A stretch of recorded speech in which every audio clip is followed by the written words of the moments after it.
creo que Andrés lo logró. Esta mitad del camino es exitosa en cantidad de espacios de la vida social, cantidad. Desarrollo de un gasto que tiende a crear condiciones para que los pobres lo sean menos y vivan mejor.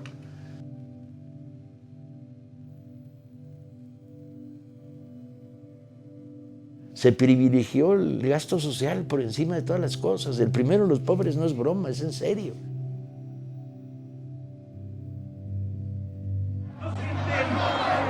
Como reuniendo las emociones de todos los que estamos aquí, hay una sola emoción que está flotando en el aire, una emoción que nos calienta el alma a todos.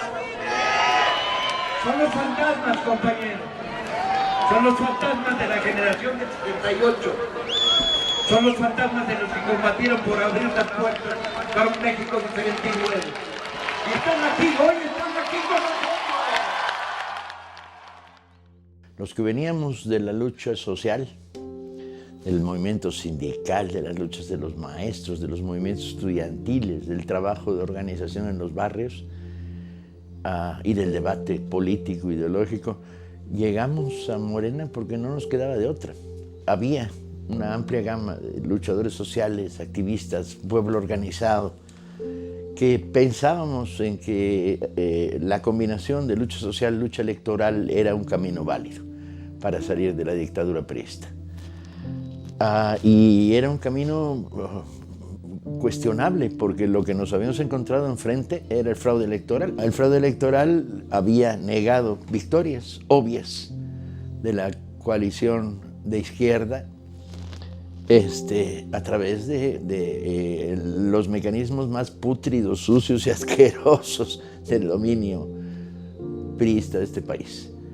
A esto había que sumar una terrible decepción, que el primer instrumento de lucha que habíamos creado, que era el PRD, se había caído en pedazos. Mientras tanto, la lucha social se mantenía y se animaba a lo largo del país.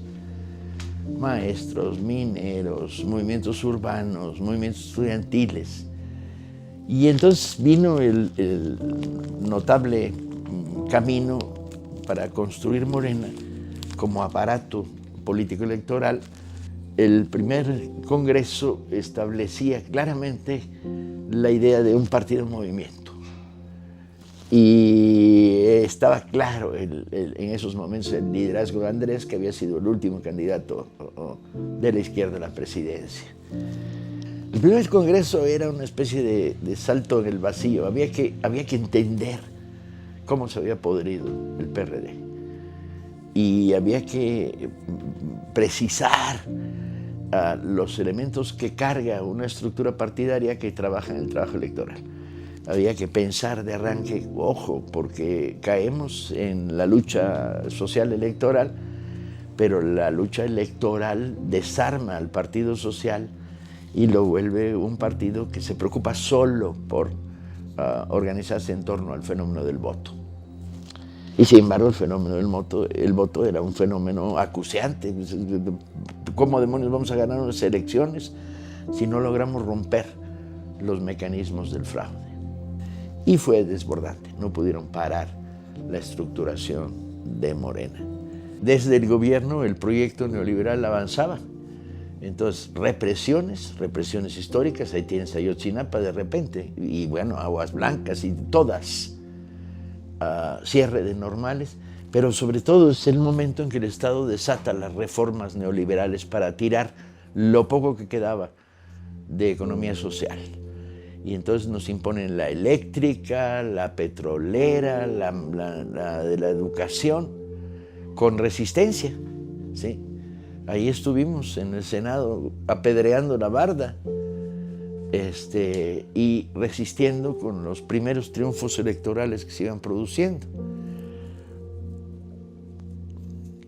Lo notable es que no haya cundido el desencanto, que el desencanto no nos haya ganado la batalla de nuevo por la vía electoral a pesar de los fraudes.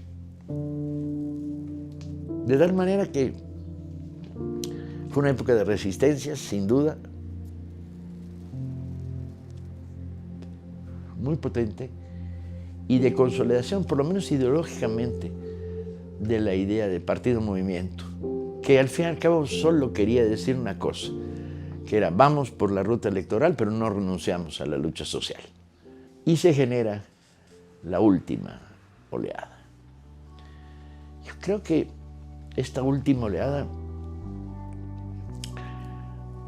tuvo su gracia y su chiste. Morena se había consolidado como partido nacional. Éramos muchos, cuantitativamente. Cualitativamente era un partido con muchos cuadros. Y el liderazgo de Andrés muy claro, socialmente hablando.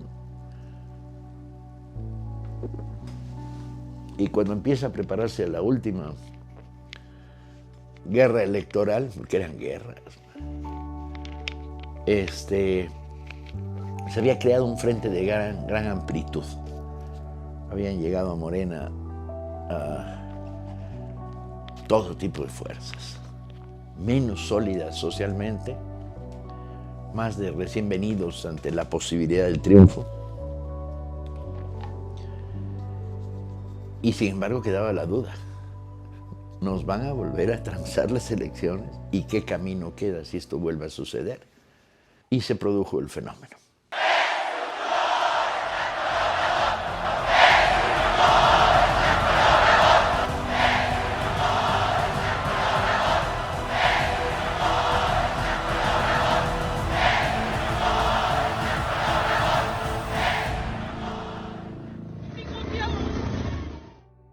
Nos mirábamos en aquella época como diciendo, ¿les ganamos? No, sí, de veras, sí, ahí está.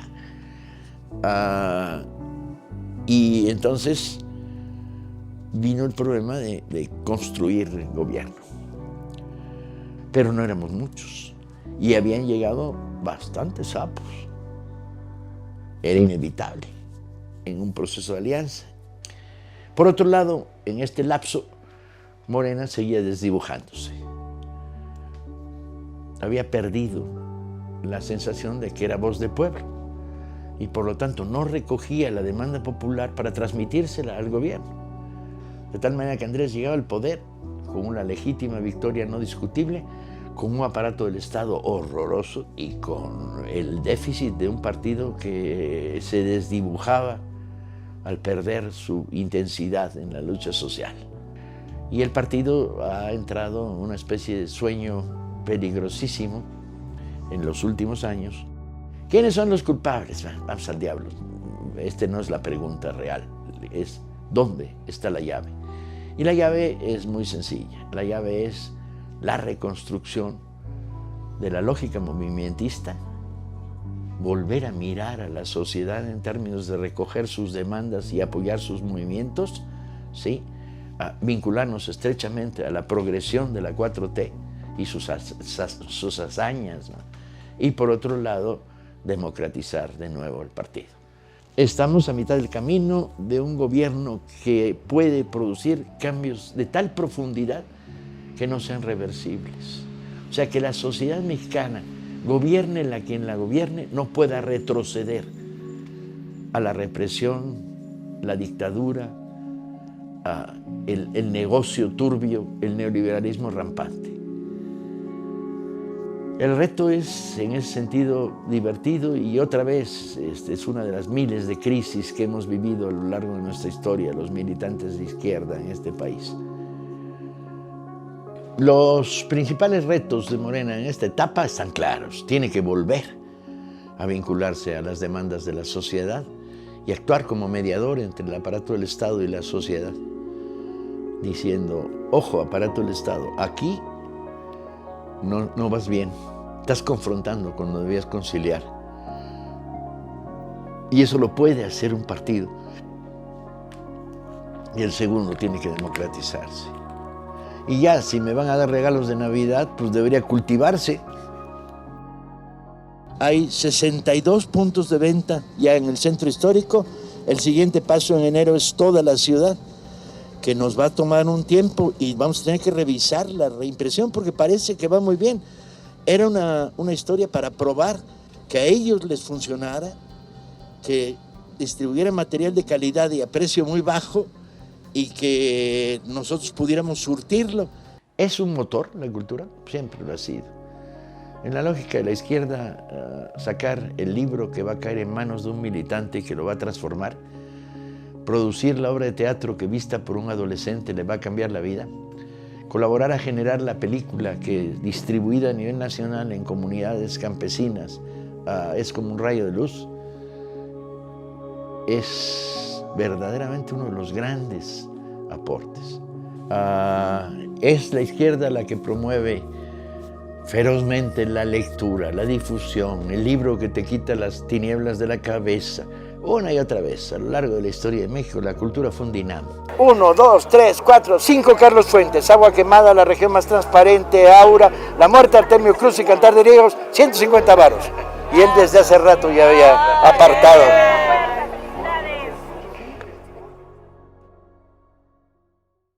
Morena, la esperanza de México.